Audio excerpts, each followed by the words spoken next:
नमस्कार दोस्तों, स्वागत है आप सभी लोगों का। दोस्तों, बिहार दरोगा मेंस का सेट आप सभी लोग का डेली बेस पे कराया जा रहा है। अभी आप सभी लोग का देखा जाए तो अप्रैल में एग्जाम है, तो कहीं ना कहीं देखा जाए तो आपका 70 से 75 दिन आपका यहाँ पे बचा हुआ है।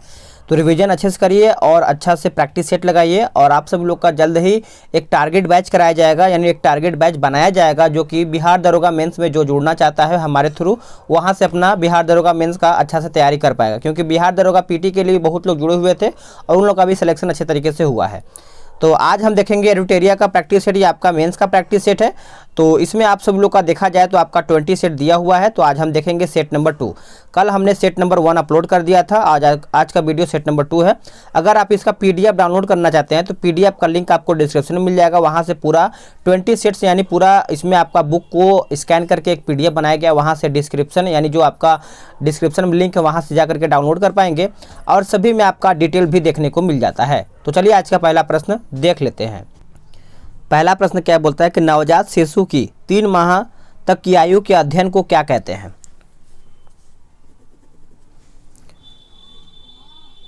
तो आंसर याद रखिएगा, ऑप्शन आपका डी हो जाएगा, नियोनेटोलॉजी। नियोनेटोलॉजी यानी ऑप्शन जो डी है राइट आंसर हो जाएगा। नेक्स्ट क्वेश्चन है क्वेश्चन नंबर 2। एक विशेष कार्य करने वाले समान कोशिकाओं के समूह को क्या कहते हैं। राइट आंसर आपका हो जाएगा ऑप्शन ए ऊतक। ऊतक यानी एक करेक्ट आंसर हो जाएगा। नेक्स्ट क्वेश्चन है क्वेश्चन नंबर 2। देखिए कल क्या कि थोड़ा सा टाइम नहीं मिल पाया था, क्योंकि कल मैंने आप सभी लोगों से बोला था कि हिंदी का सेट आप सभी लोग का दूंगा। लेकिन देखिए आज आपका टाइम मिलता है तो मैं आपको हो सके तो हिंदी का सेट जो है बिहार दरोगा मेंस का प्रोवाइड करा दूंगा, अगर टाइम मिलेगा तो। ठीक है। निम्न में से कौन सा जीव एक कोशिकीय नहीं है। इसमें पूछा गया है कि एक कोशिकीय जीव इसमें से आपका कौन सा नहीं है। तो इसमें आपका कवक जो है एक कोशिकीय जीव नहीं है, डी आपका राइट आंसर हो जाएगा। अगला है कि ट्रेकोमा और ग्लूकोमा। ट्रेकोमा और ग्लूकोमा बीमारी किस अंग से संबंधित है। देखिए ट्रेकोमा की अगर हम बात करें तो और ग्लूकोमा ये सब आपका जो आंख से संबंधित हो जाता है, डी राइट आंसर आपका हो जाएगा। नेक्स्ट क्वेश्चन है क्वेश्चन नंबर 5। रक्त के AB वर्ग वाला व्यक्ति ऐसे व्यक्ति को रक्तदान कर सकता है जिसमें रक्त वर्ग कौन सा होगा, यानी कौन सा ब्लड ग्रुप रहेगा तभी वो AB उसको दे सकता है। तो आप सभी लोग याद रखिएगा, AB जो ब्लड ग्रुप होता है ये आपको AB को ही दे सकता है, और O जो होता है ये आपका सर्वदाता होता है। तो आप इसको अच्छे से याद रखिएगा। नेक्स्ट क्वेश्चन कि अमीनो एसिड की आवश्यकता किसके संश्लेषण के लिए होती है। सही आंसर आपका हो जाएगा ऑप्शन बी प्रोटीन। प्रोटीन यानी बी राइट आंसर हो जाएगा। नेक्स्ट क्वेश्चन कि मानव शरीर में संक्रमण को रोकने में मदद करने वाला विटामिन कौन सा है। तो संक्रमण की अगर हम बात करें तो आप सब लोग याद रखिएगा विटामिन ए। विटामिन ए आप सब लोग याद रखिएगा। नेक्स्ट क्वेश्चन है क्वेश्चन नंबर 8। निम्न में से विशालतम स्थलचर वन्य प्राणी कौन सा है। तो अगर हम विशालतम की अगर बात करें तो आपका यहाँ पे हाथी आ जाता है, जो कि आपका अफ्रीकन हाथी। देखेंगे तो बहुत ज़्यादा बड़ा, नॉर्मल से भी बड़ा देखने को मिलता है, जो कि अफ्रीकन हाथी होता है। आप इमेज में देखे होंगे, बहुत काफ़ी बड़ा होता है। बी आपका सही आंसर हो जाएगा। नेक्स्ट क्वेश्चन है कि निम्न में से कौन सा जोड़ा सही है, यानी इसमें से आपका जोड़ा कौन सा सही है बताइएगा। तो करेक्ट आंसर आपका हो जाएगा ऑप्शन सी अपघटक बैक्टीरिया। अपघटक बैक्टीरिया आपका सही है, बाकी आपका गलत हो जाता है। नेक्स्ट क्वेश्चन है कि पुष्प में नर लैंगिक अंग कौन से हैं। क्वेश्चन नंबर 10 की अगर हम बात करें तो ये आपका पुंकेसर हो जाएगा। बी जो है आपका सही आंसर हो जाएगा। चलिए 11 देख लेते हैं। बोला गया कि सेंधा नमक में कौन सा खनिज होता है। वेरी इंपॉर्टेंट, ऐसे प्रश्न आपको देखने को मिलता है एग्जाम में। सेंधा नमक में है कौन सा खनिज देखने को मिलता है। तो ये आपका हो जाएगा ऑप्शन बी सोडियम। सोडियम आपका राइट आंसर हो जाएगा। चलिए आगे देखते हैं अगला प्रश्न क्या है। देखिए अगला प्रश्न आपका बोलता है कि निम्नलिखित में से कौन सा तत्व नहीं है। इसमें पूछा गया है कि कौन सा तत्व है जो आपका इसमें नहीं है। चलिए बताइएगा इसका सही आंसर क्या होगा। तो सही आंसर की अगर हम बात करें तो आपका सी जो है राइट आंसर हो जाएगा। जल जो है इसमें आपका तत्व नहीं है। नेक्स्ट क्वेश्चन कि नाभिकीय रिएक्टर में निम्न में से किसका विबंधक के रूप में प्रयोग किया जाता है।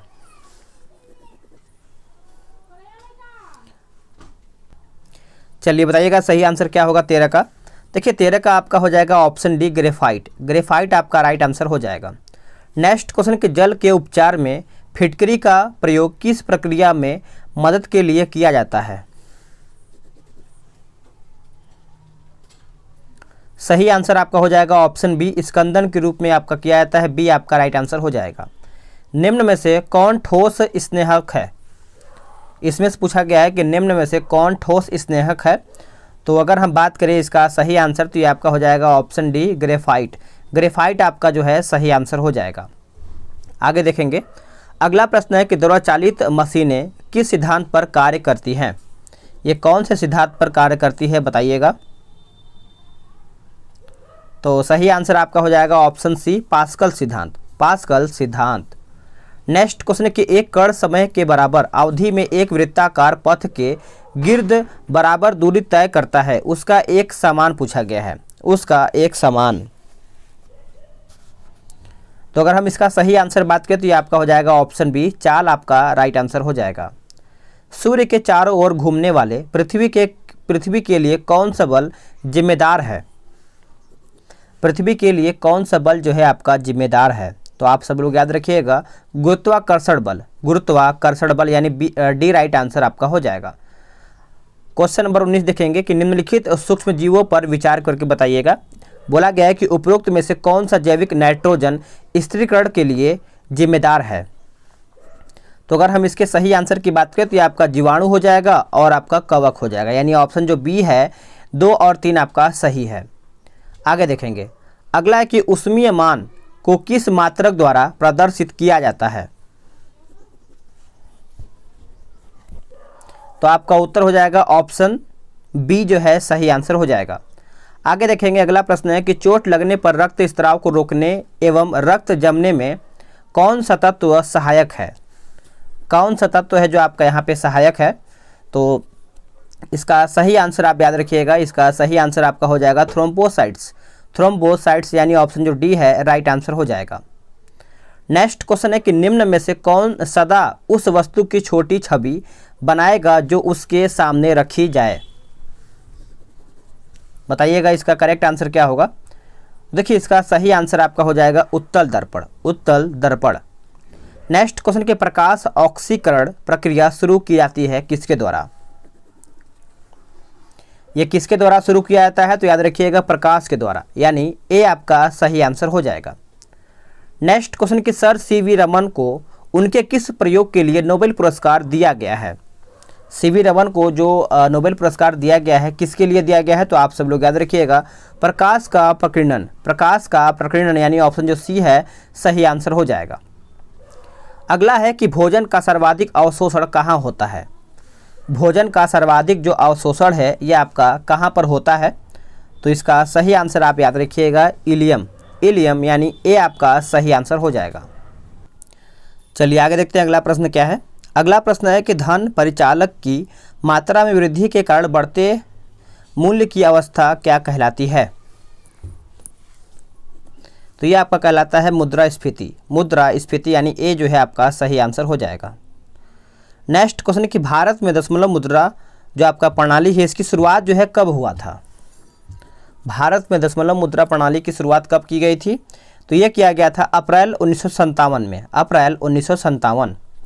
नेक्स्ट क्वेश्चन कि गोल्डन हैंडशेक निम्न में से किससे संबंधित है? करेक्ट आंसर आपका हो जाएगा ऑप्शन सी, कर्मचारियों की स्वैच्छिक सेवानिवृत्ति से, यानी सी जो है आपका सही आंसर हो जाएगा। नेक्स्ट क्वेश्चन किस सरकारी एजेंसी ने राज्य सांख्यिकी की एक पुस्तिका विकसित किया है?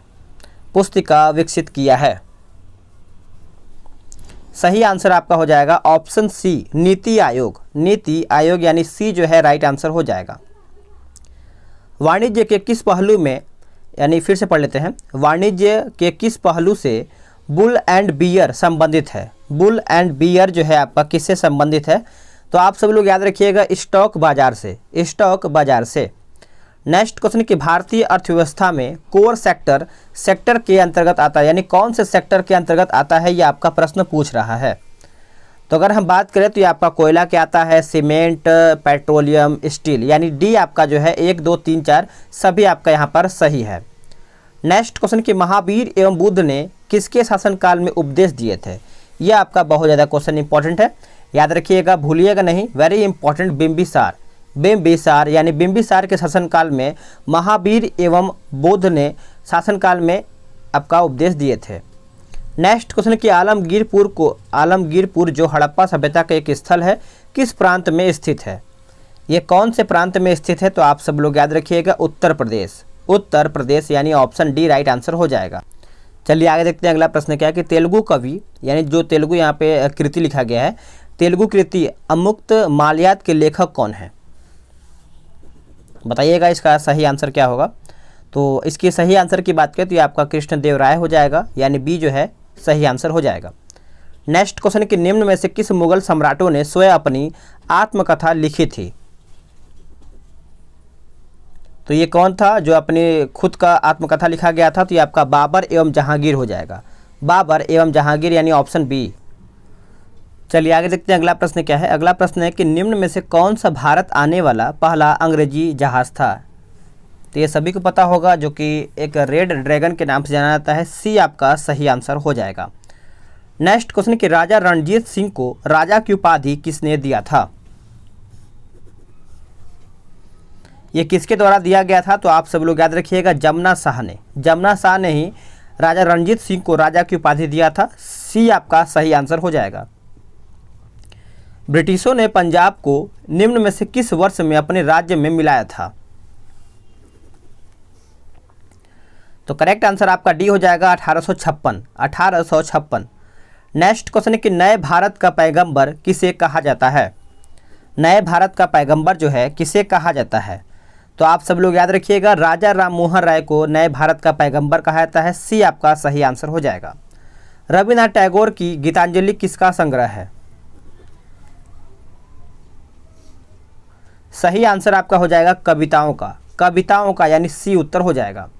नेक्स्ट क्वेश्चन कि भारत में स्थायी स्वशासन का जनक किसे कहा जाता है?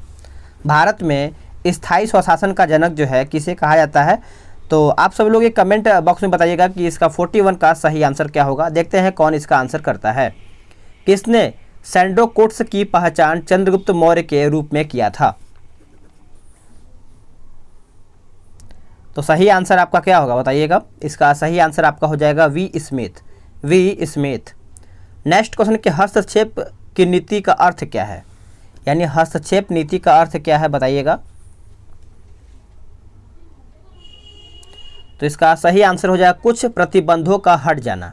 कुछ प्रतिबंधों का हट जाना। नेक्स्ट क्वेश्चन है कि भारत में नियंत्रक एवं महालेखाकार की नियुक्ति कितने वर्षों के लिए की जाती है?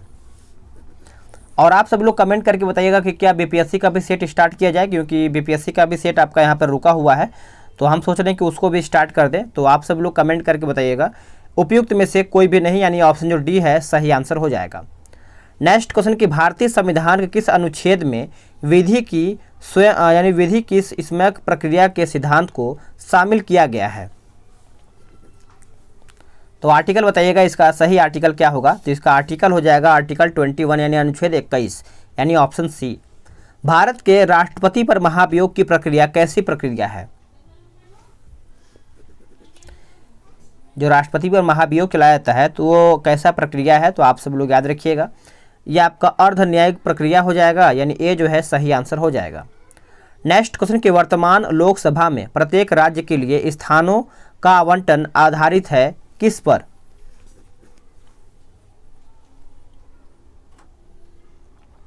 तो ये आपका 1971 की जनगणना पर है, यानी बी जो है आपका सही आंसर हो जाएगा। नेक्स्ट क्वेश्चन है कि निम्न में से कौन सा एक प्रावधान भारतीय संविधान के अंतर्गत संसद के सदस्यों के विशेषाधिकार तथा शक्तियों को निर्धारित करता है?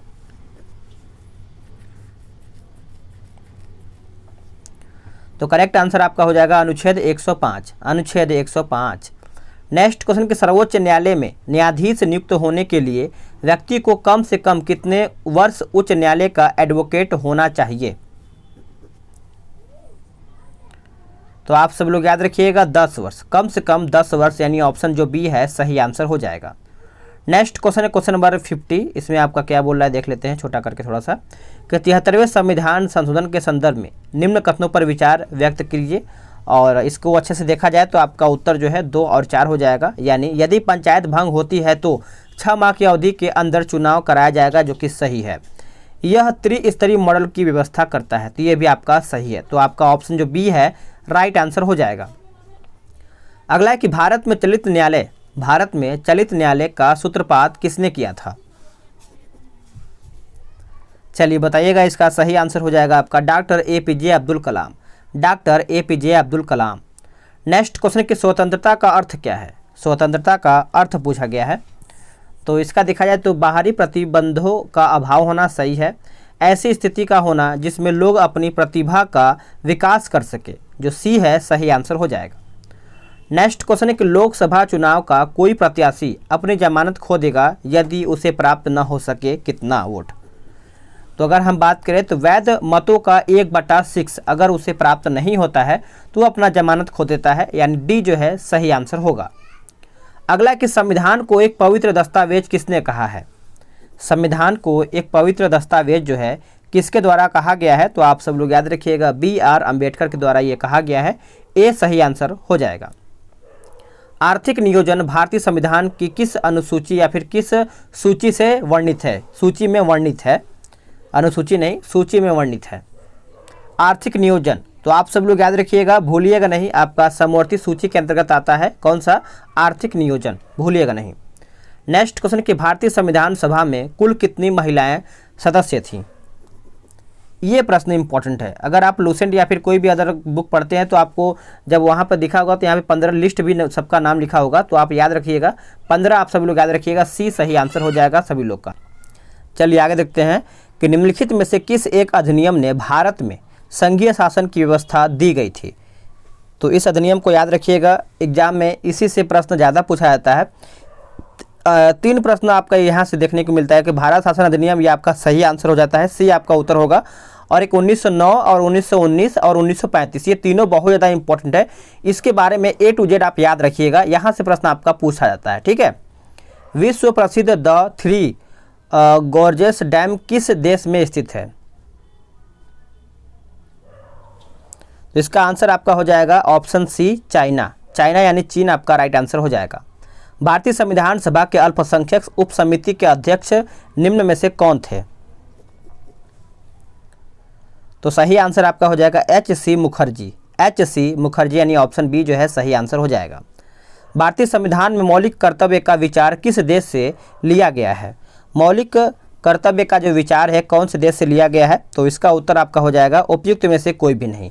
अब मौलिक कर्तव्य कहाँ से लिया गया है आप कमेंट करके बताइएगा, देखते हैं किसको याद है। तो और एक ये बताइएगा कि जो आपका संविधान संशोधन है ये आपका कहाँ से लिया गया है। अगला कि निम्नलिखित में से कौन सी झील एक लैगून नहीं है? एक लैगून जो है आपका नहीं है। तो इसमें देखा जाए तो ऑप्शन के हिसाब से आपका पेरियार झील जो है आपका लैगून के अंतर्गत नहीं आता है। सी आपका उत्तर हो जाएगा। शिवालिक श्रेणियाँ की ऊंचाई कितनी है? शिवालिक श्रेणियों की जो ऊंचाई है इसका कितना दिया गया है? तो इसका हम बात करें तो ये आपका 850 से लेकर के 1200 मीटर, यानी ए जो है आपका सही आंसर हो जाएगा। नेक्स्ट क्वेश्चन है कि निम्नलिखित में से कौन सी जनजाति दीपावली को शोक के रूप में मनाती है? दीपावली को शोक के रूप में मनाती है। तो आप सब लोग याद रखिएगा, इसका सही आंसर आपका हो जाएगा थारू जनजाति। थारू जनजाति जो है, जैसे दीपावली के दिन हम लोग अच्छे से त्यौहार मनाते हैं, तो ये लोग क्या है कि शोक के रूप में मनाती है। तो सी जो है आपका सही आंसर हो जाएगा। अगला है कि जापानी पर्वतारोही जुंको तेबई ने किस वर्ष पहली बार माउंट एवरेस्ट पर चढ़ाई किया था? तो ये किया गया था आपका 1975 में, यानी सी जो है सही आंसर हो जाएगा। हाल ही में चर्चा में रहा गलवान घाटी का संबंध किस केंद्र शासित प्रदेश या फिर राज्य से है? तो इसका सही आंसर आपका हो जाएगा ऑप्शन सी लद्दाख। लद्दाख आपका उत्तर हो जाएगा। अगला प्रश्न है कि अरावली एवं विंध श्रृंखलाओं के मध्य कौन सा पठार स्थित है? तो इसका आंसर आप सब लोग याद रखिएगा, मालवा पठार। मालवा पठार यानी ऑप्शन ए सही आंसर हो जाएगा। निम्नलिखित में से किस तट से भारत का औसतन समुद्र तल जो है मापा जाता है? तो इसका सही आंसर आपका हो जाएगा ऑप्शन बी चेन्नई। चेन्नई आपका राइट आंसर हो जाएगा। नेक्स्ट क्वेश्चन कि निम्न में से कौन सा राज्य सातवाहने राज्यों का भाग नहीं है?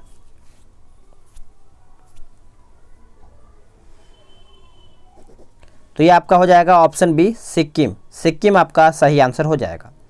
अगला है कि भारत की निम्न में से कौन सी पर्वत श्रेणी केवल एक ही राज्य में फैली है?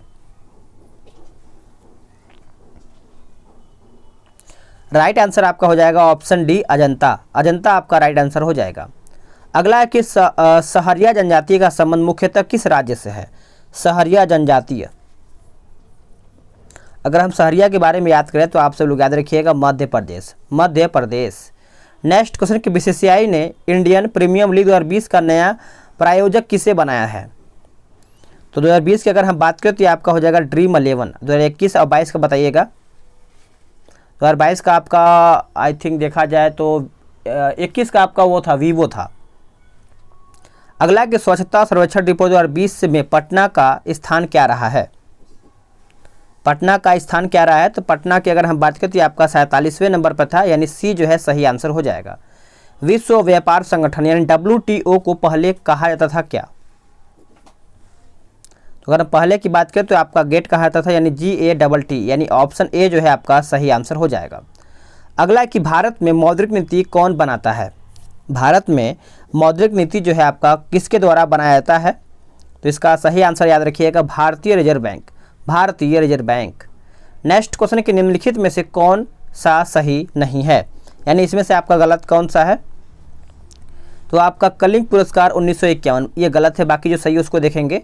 ऑस्कर पुरस्कार 1929, मान बुकर पुरस्कार 1969, दादा साहेब फाल्के पुरस्कार 1969। नेक्स्ट क्वेश्चन है क्वेश्चन नंबर 76, आपका देख लेते हैं।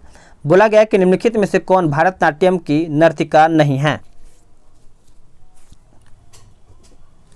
तो आपका हो जाएगा सितारा देवी। सितारा देवी इसमें नहीं है, बाकी आपका लीला सैमसन ये आपका सही है, रुक्मिणी देवी सही है, और सोनल मान सिंह ये आप सबका देखा जाए तो भारतनाट्यम की नर्तिका हो जाती हैं। नेक्स्ट क्वेश्चन कि विवेकानंद रॉक मेमोरियल किस राज्य या फिर केंद्र शासित प्रदेश में स्थापित किया गया है? तो ये आपका हो जाएगा option D Tamil Nadu. Tamil Nadu. Next question है कि बोला गया कि नारायण कार्तिकेयन करुण चंदोक प्रमुख व्यक्ति संबंधित है किससे? ये संबंधित है आपका कार रेसिंग से। कार रेसिंग से। नेक्स्ट है कि केसर की खेती के लिए कौन सी मिट्टी उपयुक्त है, यानी केसर की मिट्टी के लिए कौन सा मिट्टी जरूरी होता है? तो आप सब लोग याद रखिएगा दोमट मिट्टी। दोमट मिट्टी। नेक्स्ट क्वेश्चन कि निम्न में से किस राज्य से होकर बराक नदी नहीं बहती है? तो ये आपका हो जाएगा अरुणाचल प्रदेश, यानी ऑप्शन डी है सही आंसर हो जाएगा। तो फ्रेंड्स आप सब लोग का यहीं पर सेट समाप्त होता है। 80 क्वेश्चन मैंने कंप्लीट करा दिया है। वीडियो को लाइक और शेयर करिएगा, और जो लोग अभी तक चैनल को सब्सक्राइब नहीं किए हैं वो जल्दी से सब्सक्राइब कर लेंगे, ताकि आने वाले जो वीडियो है उनको लगातार नोटिफिकेशन मिल पाए। मिलते हैं एक नए वीडियो में। आज के लिए इतना ही। जय हिंद, वंदे मातरम।